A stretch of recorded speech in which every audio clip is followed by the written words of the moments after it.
So you've got half an hour to practice, but where do you even start? Today I'm going to show you a routine that you can do every day that will work on your technique, your rhythm, and your ear. And all you need is the major scale, the natural minor scale, and the free metronome app by Soundbrenner. And a bass, obviously. Before I crack on with the routine, it's important to understand what's practice and what's noodling. So imagine that this dotted line is your current ability. Practicing is working on this area beyond your current ability, while the area below that is your noodle zone. And noodling, which is just kind of playing stuff that you're comfortable with or exploring around, is great and enjoyable, so you should definitely do that. So I find a 50-50 split of intentional practice and noodling around is a great balance for both progression and fun. Stretching, 1 minute. The bass is a very taxing instrument on the hand, so I'll start by kind of rotating your wrists for 10 seconds. I know this looks a bit weird. And then stretch out your wrists, and you're going to kind of feel it in this kind of area. And also your fingers for like 5 to 10 seconds. Technique, 15 minutes. To work on your technique, I would just recommend playing through the major scale, but really focusing on perfect technique. The reason you practice scales in the first place is so you can use the technique on the scale as like a template for how you play songs. So if you can play the scales accurately, then you can play songs accurately. So whether I find it's helpful in focusing with your scale is imagine that someone was watching you do the scales and making a note every single time you played anything less than perfect. So no buzz or badly fretted notes, and just flawless techniques. So you're not going to die if you get a note wrong. Red light. Target locked. But a super focused approach with your scales of trying to set your bar at perfection really helps you practice in a way that actually helps your playing rather than just being a mindless kind of exercise that you go through. And I want to split the scales into 2 parts so you can work on both your alternate plucking as well as your raking. Now just to demonstrate really slowly, the first time I'm going to go up and also back by alternate plucking. So index, middle, index, middle, index, middle, index, middle, index, middle, index, middle, index, middle, index, middle, index, middle, index, middle, index, right. And all the way up and back, I was really trying to focus on muting the strings and getting my hand in a comfortable position. Now the second time, I'm going to go up, alternate plucking, and then on the way back though, I'm going to rake the string. So index, middle, index, middle, oh. Index, middle, index, middle, index. But on the way back, index, index. So I'm playing 2 notes with my index finger. Yeah, and by doing that I can kind of work on both my alternate plucking as well as my raking on the way back. So here I am going through the exercise and I'm practicing over 4 strings so I can get the most value out of the exercise. And I'm also just speeding up the metronome little bit by little bit as I go along. Yeah, it's not that interesting watching someone practice scales with a metronome, so let's move on. And once you're comfortable with going up and back, you could then work on going across the neck, so going up in 5th, so 8 frets. So I start on the 5th fret, and then I go up to the 12th fret, there and back.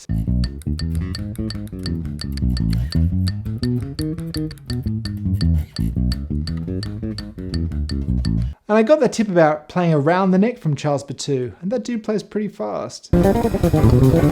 Yeah. Rhythm training, 7 minutes. Getting your timing right as a bassist is really fundamental, and I'll show you the best exercise for all levels that I've found. The problem I find with students practicing with a metronome is often the metronome is going, but the student finds it difficult to syncopate with it, so the student is playing independently from the metronome. But with this exercise I'm going to show you, it's very clear, even if you're new to the bass, whether or not you're playing in time. You can do this with any bass line or fill or solo. It's just a great exercise. I have gone through this exercise in a few other tutorials of mine, so sorry if you've heard me bang on about the virtues of this exercise before. So the metronome is set to 16/4 time, and for the first 8 beats I'll turn the volume up so the metronome will click and guide me on the rhythm. And then for the second 8 clicks the metronome will be silent, so I'll need to use my own internal metronome. If I'm playing in time, when the first click plays again, I'll still be on the beat. So here's a very simple bass line. I'm going to put the metronome on and I'm going to play along to the metronome. 2, 3, 4.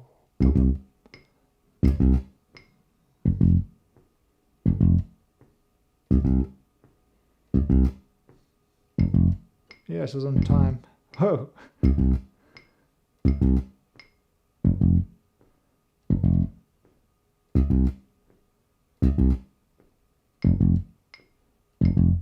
And you can do this exercise with literally any bass line. It's just so good to keep you playing in time. And you know straight away whether you're doing it right or not, judging on that first beat. The slower you practice this exercise, the harder it is. By practicing slowly, the longer the periods of silence will be. So I would start at 75% of the speed that you're trying to learn to play bass line and then build up to 100%. So you get a balance of working on both the skill of doing the timing exercise as well as working on the more technical aspects of playing the piece of music you want to learn. As you progress, you can adjust the amount of clicks at the start till eventually you only have 4 clicks, or if you like really extreme metronome exercises, you can have even 1 click at the start. Oh, you crazy!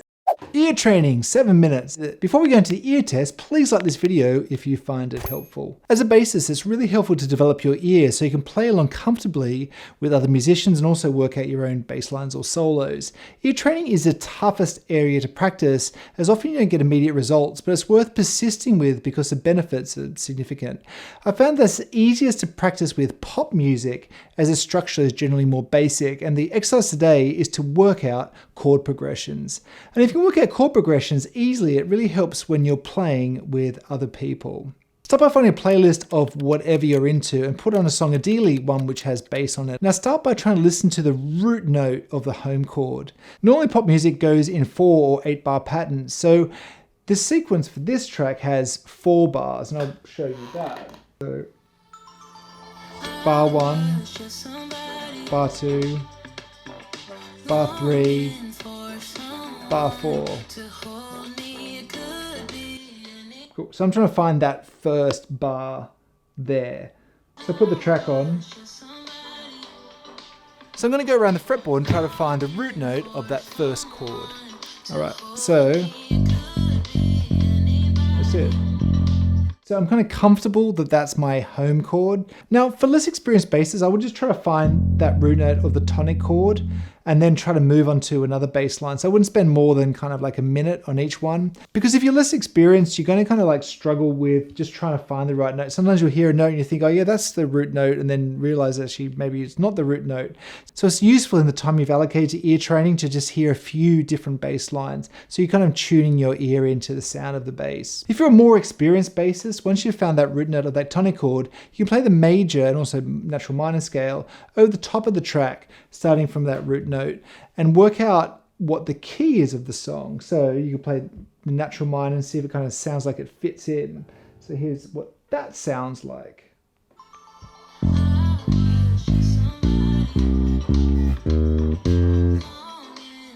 And it doesn't kind of sound great. So I'm kind of thinking, well, maybe that's not going to be in F minor. So then I play the F major scale.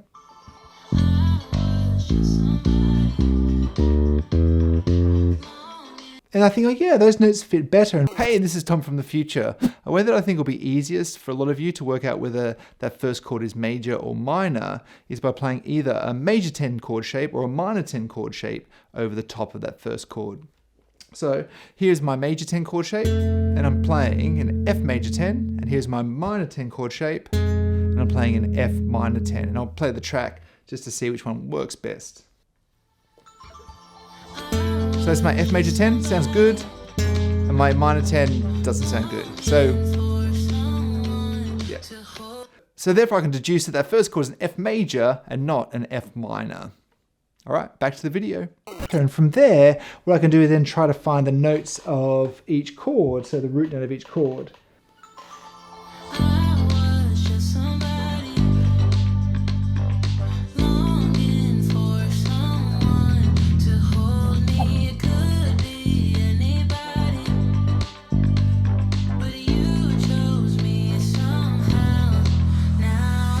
So then I can say, okay, this is like a 1, 2, 3, 7 chord progression. The more experience you have with kind of working out these kind of baseline progressions, the better you get at it. So then you can start hearing a progression and then you're like, oh yeah, instantly be able to spot it.